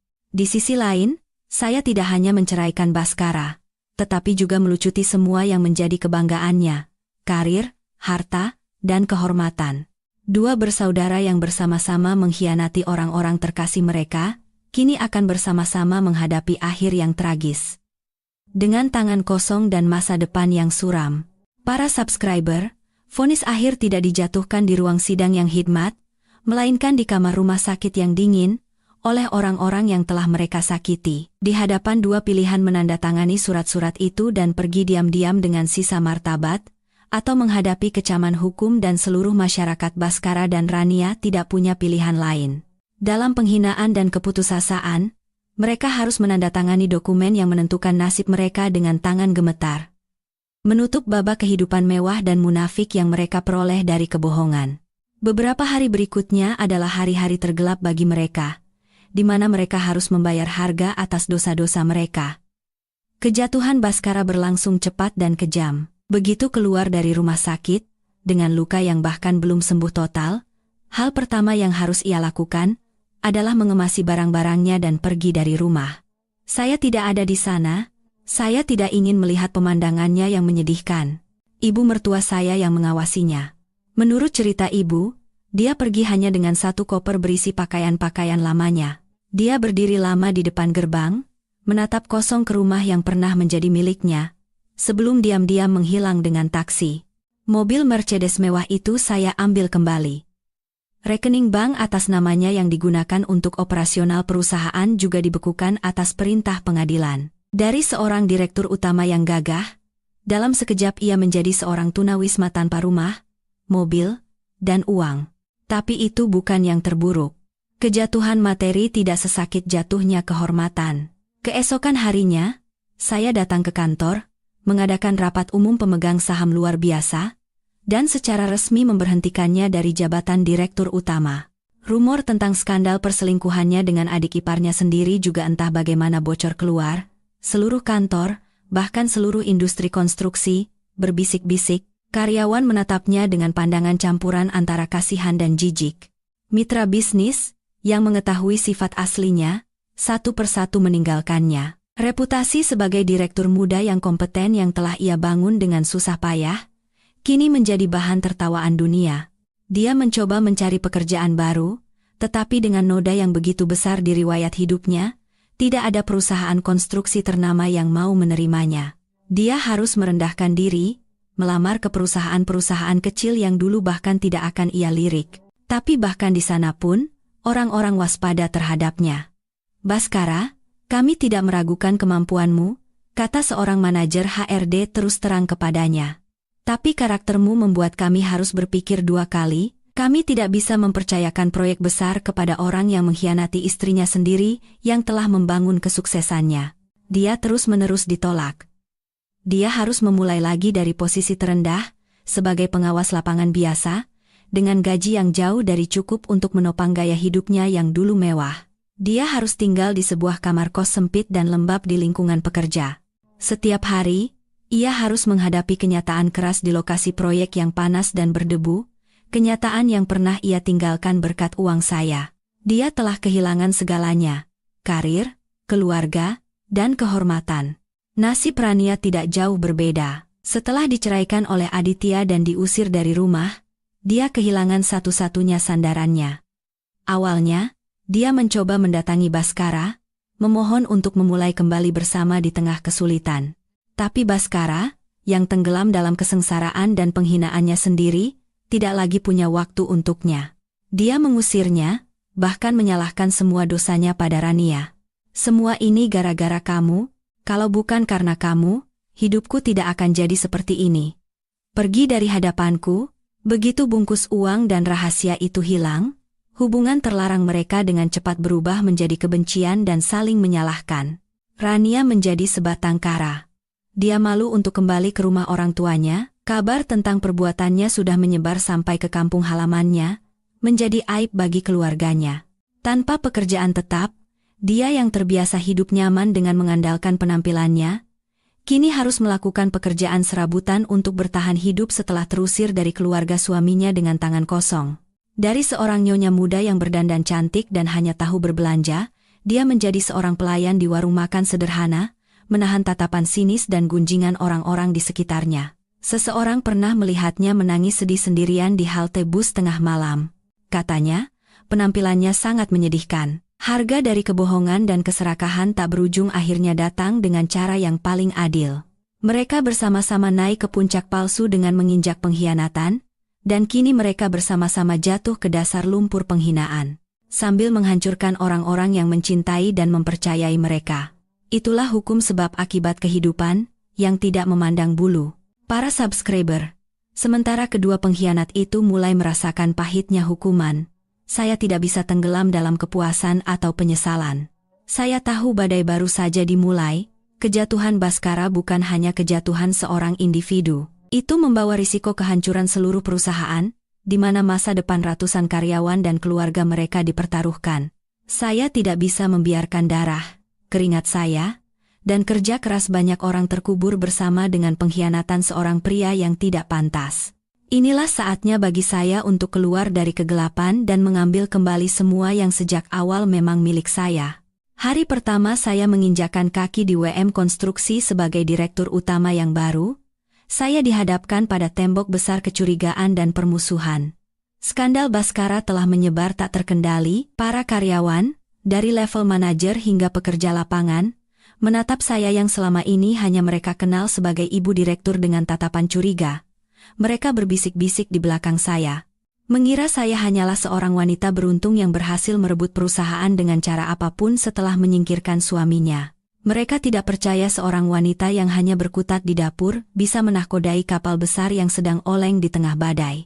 Kekacauan akibat pengunduran diri mendadak Baskara mendorong perusahaan ke dalam krisis nyata. Semangat kerja karyawan anjlok, banyak yang gelisah memikirkan masa depan mereka. Beberapa tenaga kunci yang merupakan orang dekat Baskara mengajukan surat pengunduran diri. Mitra-mitra bisnis mulai cemas. Mereka menelepon bukan untuk melanjutkan kerjasama, tetapi untuk menjajaki situasi dan meminta jaminan atas kontrak mereka. Beberapa investor yang sulit bahkan mengancam akan menarik dana dan membatalkan proyek. Kapal bernama WM Konstruksi benar-benar diambang karam. Saya tahu, ini adalah ujian terbesar bagi saya. Tidak ada waktu untuk bersedih atau meratapi nasib. Saya harus bertindak cepat dan tegas. Hal pertama yang saya lakukan bukanlah pembersihan atau perombakan besar-besaran, melainkan rapat. Rapat darurat dengan semua kepala departemen dan insinyur senior, otak dan tulang punggung perusahaan. Saya masuk ke ruang rapat dengan setelan hitam, menampilkan citra profesional dan tegas. Saya menatap satu persatu tatapan curiga, dan menyelidik yang memenuhi ruangan. Saya tidak berbasa-basi. Saya tidak mengucapkan kata-kata kosong. Saya langsung ke intinya. Saya tahu, saya memulai, suara saya tenang tetapi bertenaga. Anda semua di sini bingung, meragukan masa depan perusahaan dan kemampuan saya. Saya mengerti, tapi saya di sini bukan untuk membahas urusan pribadi. Saya di sini untuk membahas bisnis, masa depan kita semua. Saya memberi isyarat kepada tim teknis. Di layar besar di belakang saya, mulailah muncul satu persatu gambar teknik yang detail, model desain 3D yang rumit, dan perhitungan struktur yang penuh dengan angka. Itu adalah data-data desain asli dari proyek-proyek paling sulit yang telah membangun reputasi perusahaan. Proyek-proyek yang selama ini dipercaya semua orang sebagai karya mantan direktur, Baskara. Ini adalah solusi metode fondasi untuk proyek Green City yang dibangun di atas tanah lunak. Saya menunjuk salah satu gambar. Dan ini adalah desain sistem struktur cantilever untuk gedung perkantoran Sky Tower. Sebuah solusi terobosan yang memaksimalkan efisiensi ruang dan menekan biaya. Semua proyek ini, semua solusi teknis ini, seperti yang Anda tahu, dikenal sebagai karya mantan direktur, Baskara. Saya berhenti sejenak, membiarkan keheningan dan tatapan heran memenuhi ruangan. Lalu, saya mengungkapkan kebenaran yang tidak pernah ada yang duga. Tapi orang yang begadang semalaman, menghitung setiap angka, menemukan solusi untuk masalah struktur yang paling rumit, dan memberikan ide-ide inovatif tentang ruang dan material, bukanlah dia. Saya menekan tombol remote.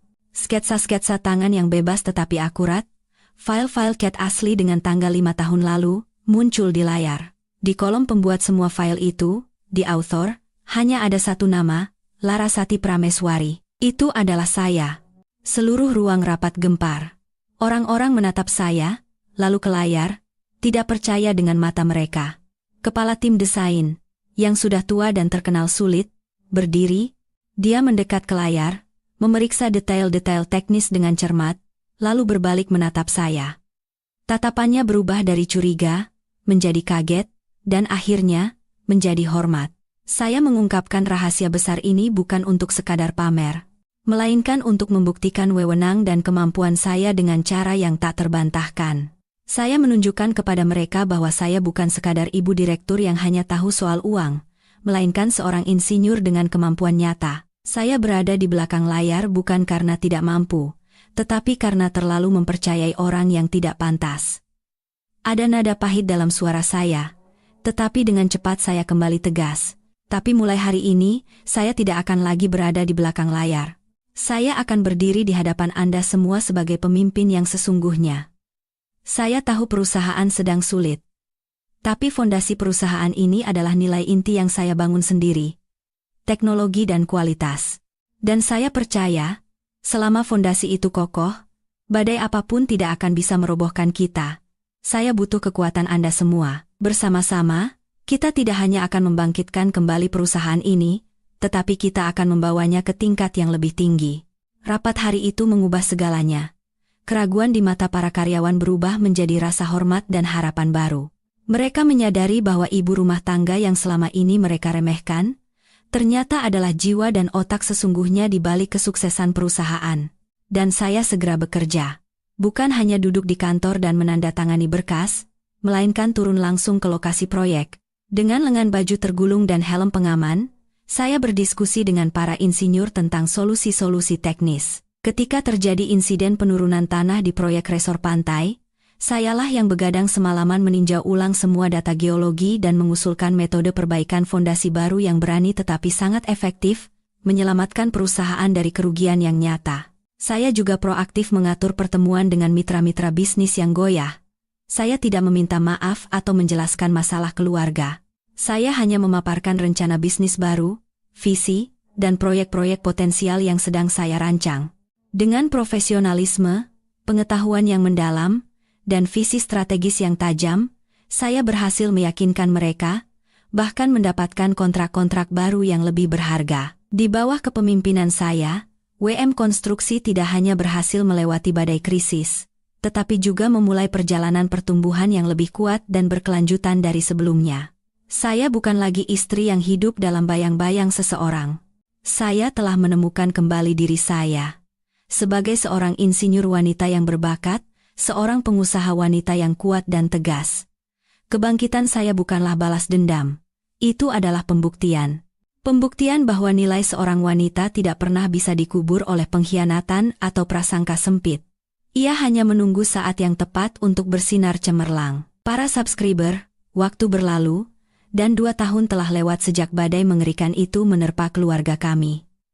Roda nasib seolah telah berputar satu putaran penuh, mengembalikan segalanya ke tempatnya semula. Perusahaan konstruksi itu kini telah berganti nama menjadi Vian Group, diambil dari nama saya, V. Eugene, dan Anyaman, Damai. Vian Group telah menjadi salah satu merek paling terpercaya di industri. Bangunan-bangunan yang saya rancang dan bangun diakui bukan hanya karena keindahan estetisnya, tetapi juga karena kualitasnya yang unggul, keberlanjutannya, dan inovasi teknologinya. Saya bukan lagi bayang-bayang siapapun. Saya telah membangun kerajaan saya sendiri dengan bakat dan kerja keras tanpa henti. Tetapi kesuksesan terbesar saya bukanlah angka omzet atau gedung-gedung tinggi, melainkan sesuatu yang lebih penting, membangun kembali sebuah keluarga. Keluarga dalam arti yang sesungguhnya, yang saling mencintai, menghormati, dan menjadi sandaran satu sama lain. Setelah semua kejadian itu, ibu mertua saya berubah total. Beliau tidak lagi dominan atau suka mencari-cari kesalahan. Guncangan akibat kedua putranya telah menyadarkan beliau akan kesalahannya dalam mencintai dan menilai orang. Ibu menjadi lebih tenang dan lembut. Tatapan matanya kepada saya selalu mengandung rasa bersalah dan terima kasih yang mendalam. Ibu kini tinggal bersama saya di rumah. Bukan sebagai ibu mertua yang berkuasa, melainkan sebagai seorang sahabat, seorang ibu kedua yang sejati. Setiap malam saat saya pulang kerja, ibu ada di dapur, memasak makanan favorit saya. Kerja itu butuh tenaga. Kamu kurusan sekali sekarang, kata ibu dengan suara prihatin. Kata-kata tajamnya yang dulu telah hilang sama sekali, hanya menyisakan perhatian dan kasih sayang yang tulus. Kadang-kadang, ibu mengeluarkan album foto lama dan menunjukkan foto masa kecil Baskara dan Aditya. Menceritakan tentang hari-hari beratnya membesarkan anak-anak seorang diri, saya jadi mengerti. Di balik sosoknya yang tegas, ada hati seorang ibu yang juga telah terluka begitu banyak. Kami bersandar satu sama lain, menyembuhkan luka masa lalu, mengubah hubungan mertua-menantu yang tegang menjadi kehangatan keluarga. Adik ipar saya, Aditya, tidak hancur setelah guncangan perceraian itu. Rasa sakit dan penghinaan justru telah mengubah pemuda yang dulu penurut dan baik hati itu menjadi pria yang kuat dan dewasa. Dia tidak lagi bekerja sebagai karyawan kantor yang membosankan. Dia bergabung dengan perusahaan saya, memulai dari posisi terendah sebagai staf pengawas lapangan biasa. Dia tidak segan melakukan pekerjaan kasar dan sulit, berpanas-panasan di lokasi proyek, dan bekerja dengan tekun. Dia berkata pada saya, "Mbak, aku tidak mau lagi hidup bergantung pada siapapun. Aku mau membangun hidupku kembali dengan kekuatanku sendiri. Aku mau membuktikan bahwa aku bukan pecundang, dan juga untuk menebus sedikit kesalahan keluarga kami pada Mbak. Saya memberinya kesempatan untuk belajar dan berkembang, dan dia tidak mengecewakan saya. Dengan kerja keras tanpa henti, dia naik pangkat secara bertahap. Kini, dia adalah salah satu manajer proyek paling kompeten di perusahaan, dihormati oleh semua orang. Hubungan kami sebagai kakak dan adik ipar kini telah menjadi hubungan rekan kerja dan kawan seperjuangan yang akrab. Kami bertiga, 3 orang yang terluka, istri yang dikhianati, ibu yang kehilangan kepercayaan pada anak-anaknya, suami yang ditinggalkan istrinya bersandar satu sama lain dan membangun sebuah keluarga baru. Keluarga yang tidak lagi memiliki kebohongan atau pengkhianatan, hanya ada pengertian, rasa hormat, dan cinta. Mungkin para subscriber bertanya-tanya, bagaimana nasib kedua pengkhianat itu? Saya sesekali mendengar kabar mereka dari kenalan lama. Baskara, setelah kehilangan segalanya, kini hidup susah payah untuk menyambung hidup. Dia mencoba bangkit beberapa kali, tetapi noda masa lalunya yang terlalu besar membuatnya tidak pernah mendapatkan kesempatan. Tidak ada yang mau mempekerjakan seorang pencuri ide dari istrinya sendiri. Dia dikabarkan tinggal menyendiri di sebuah kamar kos kumuh. Kadang-kadang saat hari raya atau hari peringatan kematian ayahnya, dia menelepon ibu, tetapi ibu mertua hanya menjawab sekenanya dan menutup telepon. Luka yang ia tinggalkan di hati ibunya mungkin tidak akan pernah sembuh seumur hidup. Rania, setelah bercerai, menghilang dari kota ini. Ada yang bilang dia kembali ke kampung halamannya, dan hidup di tengah cemoohan kerabat dan tetangga. Ada juga yang bilang dia menikah lagi dengan seorang duda yang usianya jauh lebih tua di kota lain yang jauh, dimanapun dia berada, dan apapun yang ia lakukan, saya tidak lagi peduli. Semua dendam benar-benar telah hilang bersama waktu. Mereka sedang membayar harga atas pilihan salah mereka sendiri. Suatu sore di akhir pekan, saya, ibu mertua, dan Aditya kembali ke villa di puncak tempat tragedi itu dimulai, bukan untuk mengenang rasa sakit, melainkan untuk mengakhirinya. Kami bersama-sama membersihkan kamar itu, membuang tempat tidur lama, dan mengecat ulang dindingnya. Kami ingin menjadikan tempat ini sebagai ruang peristirahatan sejati, di mana hanya ada tawa dan kedamaian. Saat senja mewarnai langit dengan warna ungu, kami bertiga duduk di halaman, minum teh bersama sambil memandangi taman yang telah kami rawat kembali hingga hijau. Sekarang semua sudah berlalu, ya? Kata ibu mertua pelan. Ada ketenangan dalam suaranya. Saya tersenyum dan mengangguk. Iya, Bu. Semua sudah berlalu. Benar, para subscriber. Semua pada akhirnya akan berlalu. Badai seganas apapun akan reda, dan luka sedalam apapun akan sembuh.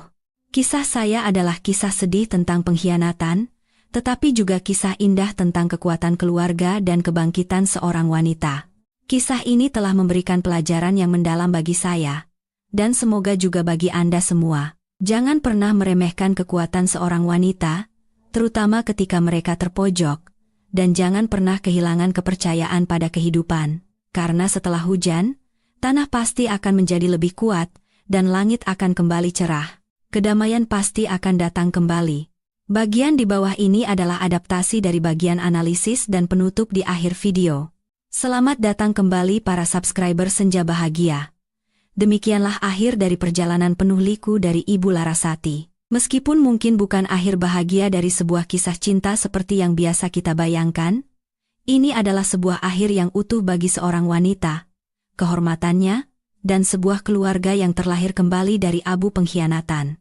Kita telah bersama-sama merasakan pahitnya kebohongan, dinginnya kebenaran yang kejam, menahan napas dalam drama balas dendam yang cerdas, dan akhirnya menghela napas lega melihatnya menemukan kembali kedamaian. Mungkin yang tersisa di hati kita setelah cerita ini berakhir bukan hanya rasa puas dari sebuah pembalasan, tetapi juga perenungan yang mendalam tentang keluarga dan nilai-nilai inti kemanusiaan. Kisah Ibu Larasati bukan sekadar drama picisan. Ia adalah sebuah peringatan tajam bagi masyarakat kita, sebuah pelajaran hidup yang mendalam di mana siapapun dari kita bisa bercermin. Pelajaran pertama dan yang paling jelas adalah peringatan tentang bahaya dari rasa iri dan keserakahan yang buta.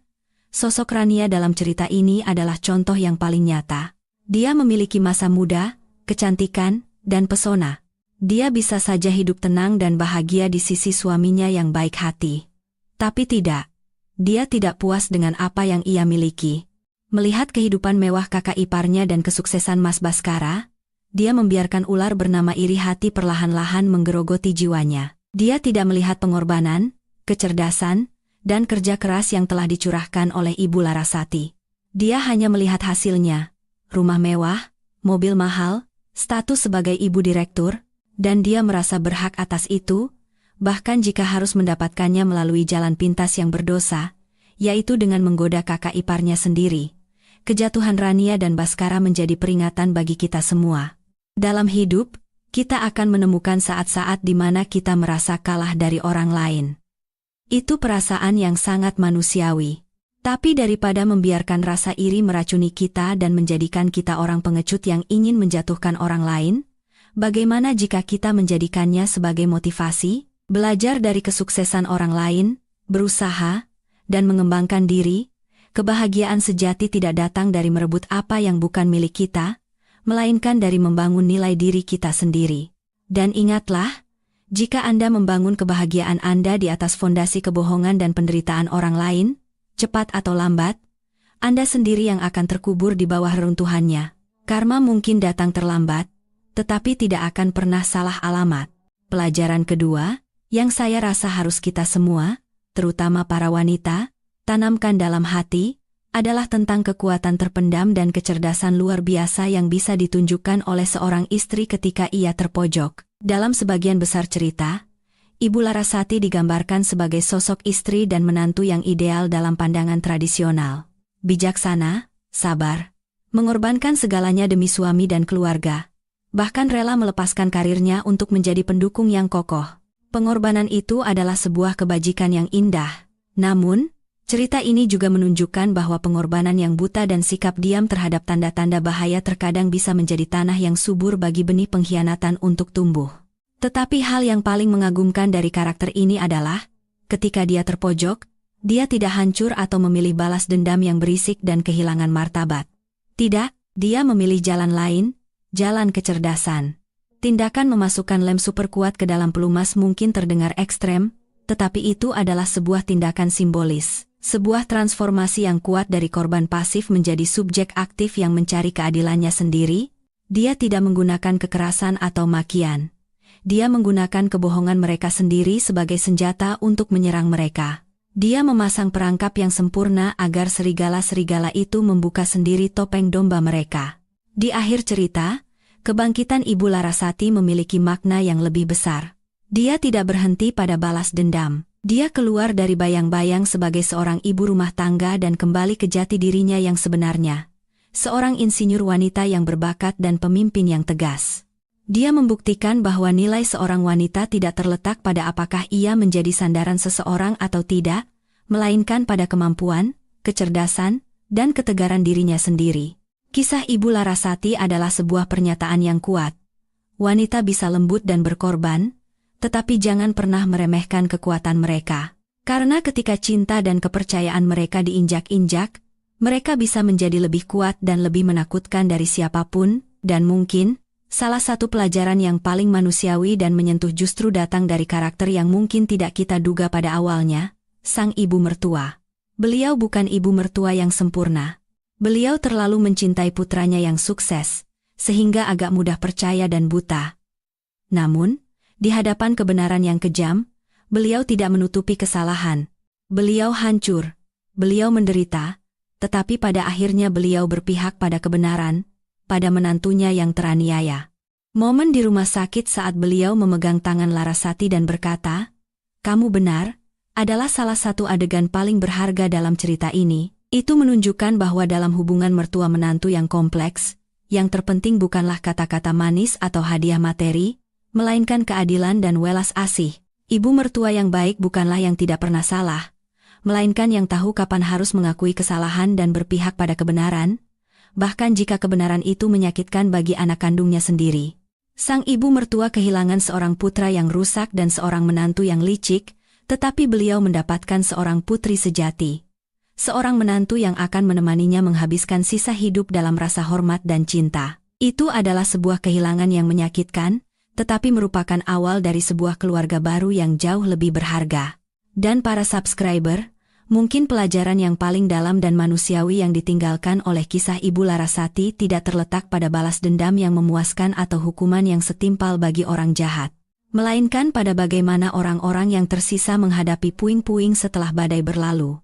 Pada akhirnya, kisah ini adalah tentang pengampunan dan kekuatan luar biasa untuk membangun kembali kehidupan setelah kehancuran. Akhir cerita ini bukanlah tentang kebencian yang tak berujung atau kepuasan atas penderitaan orang lain. Orang jahat telah membayar harganya, hukum sebab akibat telah berjalan dengan adil, tetapi orang-orang yang tersisa, para korban langsung dan tidak langsung dari tragedi ini, tidak memilih untuk tenggelam dalam dendam. Mereka memilih untuk melangkah maju, sebuah pilihan yang membutuhkan keberanian dan kebesaran hati yang luar biasa. Momen ketika Larasati bersama ibu mertua dan adik iparnya, Aditya, merawat taman kecil di belakang rumah mereka mungkin adalah adegan yang paling indah dan mengesankan. Taman itu seperti keluarga mereka, pernah hancur oleh badai kebohongan dan kecemburuan. Tetapi kini, mereka bersama-sama mencabuti rumput liar, menggemburkan tanah, dan menanam benih harapan yang baru. Tidak ada lagi sekat antara ibu mertua, menantu, kakak ipar, atau adik ipar. Yang ada hanyalah 3 orang yang telah melalui penderitaan yang begitu besar bersama-sama, 3 jiwa yang bersandar satu sama lain untuk mencari penyembuhan. Pemandangan itu menunjukkan kepada kita, setelah badai berlalu, yang terpenting bukanlah memperdebatkan siapa yang lebih salah atau siapa yang lebih bertanggung jawab. Yang terpenting adalah bagaimana kita bersama-sama menyembuhkan luka, dan memastikan orang-orang yang tidak bersalah tidak terus menderita karena kesalahan orang lain. Pengampunan dalam cerita ini bukanlah sebuah kelupaan yang mudah. Luka pengkhianatan dan ketidakbersalahan itu mungkin tidak akan pernah hilang selamanya dari hati Larasati. Ia akan tetap ada sebagai pengingat akan rapuhnya kepercayaan dan kompleksnya hati manusia. Tetapi pengampunan bukan untuk menghapus masa lalu. Pengampunan, di atas segalanya, adalah untuk membebaskan jiwa kita sendiri dari beban kebencian. Karena menyimpan dendam pada akhirnya seperti meminum racun dan berharap orang lain yang mati. Itu hanya akan menggerogoti dan menghancurkan jiwa kita sendiri dari dalam. Larasati memilih untuk mengampuni bukan karena para pengkhianat itu pantas dimaafkan, melainkan karena dirinya sendiri pantas mendapatkan kedamaian. Lebih dari itu, pengampunannya juga merupakan tindakan altruisme yang luhur. Pengampunan itu adalah untuk memberikan kesempatan bagi orang-orang tak bersalah yang tersisa, seperti Aditya atau ibu mertuanya, untuk memulai kembali. Kesempatan untuk bebas dari bayang-bayang dosa yang tidak mereka lakukan. Jika Larasati terus tenggelam dalam dendam, menyalahkan dan mengungkit-ungkit masa lalu, itu sama saja dengan menyebarkan penderitaan, mengubah mereka dari korban menjadi pelaku. Pilihannya tidak hanya menyelamatkan dirinya sendiri, tetapi juga jiwa-jiwa lain yang hancur. Dan yang terpenting, pengampunan adalah untuk memberikan kekuatan pada diri sendiri untuk melangkah maju dan menemukan kembali kebahagiaan dan kedamaian dalam hidup. Karena selama hati kita terikat oleh kebencian, kita tidak akan pernah bisa membuka hati untuk menerima hal-hal baik yang akan datang. Para subscriber, kisah Ibu Larasati adalah sebuah tragedi tentang pengkhianatan, tetapi pada akhirnya, ia adalah sebuah lagu pujian yang indah untuk kecerdasan, ketegaran, dan kebesaran hati seorang wanita. Ia mengingatkan kita bahwa hidup ini tidak pernah sederhana, bahwa bahkan dalam hubungan yang paling dekat pun bisa terdapat sudut gelap dan intrik yang tidak kita duga. Pengkhianatan bisa datang kapan saja, di mana saja, dan bisa menghancurkan kita, tetapi jangan sampai hal itu membuat Anda kehilangan kepercayaan pada kehidupan dan kebaikan. Teruslah hidup dengan baik dan tulus, tetapi jangan lupa untuk membekali diri dengan kewaspadaan, akal sehat, dan keberanian. Belajarlah untuk mencintai dengan sepenuh hati, tetapi juga belajarlah untuk mengamati dengan akal sehat. Kewaspadaan yang perlu bukanlah tembok yang menghalangi perasaan, melainkan pagar yang membantu kita mendeteksi bahaya sebelum ia merusak taman kebahagiaan kita. Karena ketika Anda berada di pihak yang benar, dan kebenaran ada di pihak Anda, tidak ada intrik kotor apapun yang bisa menghancurkan Anda. Terima kasih telah mendengarkan cerita dan pemikiran saya hari ini.